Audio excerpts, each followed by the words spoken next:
सबसे पहले तो उन सभी दोस्तों को थैंक यू जिन्होंने साथ में चलने का वादा किया और फिर मना कर दिया, वरना ये सोलो एक्सपीरियंस मेरा फिर से रह जाता। इस ट्रिप पर मेरे जाने की खुशी मुझसे ज़्यादा मेरे दोस्त पवन को थी। क्यों, सही कहा ना? अब अचानक प्लान था तो जनरल की टिकट और पेनल्टी। वैसे अजमेर की इस ट्रेन में स्लीपर सीट नॉर्मली मिल ही जाती है।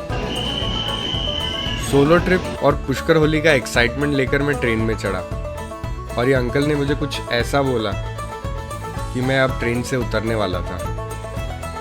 पता है क्यों? मैं गलत ट्रेन में बैठ गया था। अब अजमेर की अगली ट्रेन उज्जैन से थी, जो कि ऑलरेडी 3 घंटे लेट चल रही थी, और फिर शुरू हुआ 6.5 घंटे का लंबा इंतजार।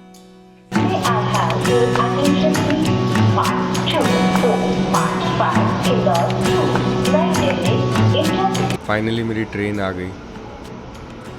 ये भाई साहब की कहानी मैं बाद में सुनाऊंगा।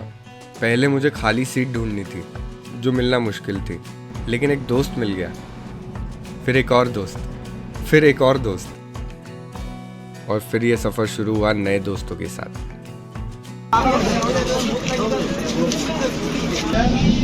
सवेरे पहले बात नहीं होती, पहले लेटर जाते थे। क्यों नौकरी वाला तो शायद ही कभी वापस लौट के आता है कि कभी कास्ट। राइट टाइम पे राइट पर्सन हो तो एक बहुत अच्छी कॉन्वर्सेशन क्रिएट हो जाती है,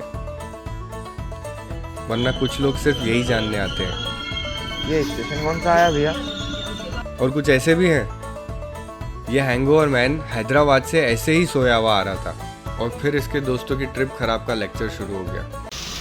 एक बार उठाया तेरे को खाने के लिए तो उठा ही नहीं, चाय के लिए उठाया था, चाय के लिए नहीं उठा, और नाश्ते के लिए उठा, मोकलिया खा रहा है। सही में तेरे को नीचे गिरा देता था। हाँ जी, हाँ वो मैटर हो जाता। हाँ कसम से भाई, कसम से गिरा देता था, इतना गुस्सा हुआ था।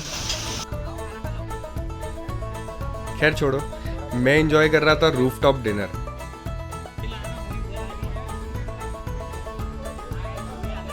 और फिर साथ में हो गई सीट की जुगाड़। Finally I got the window seat.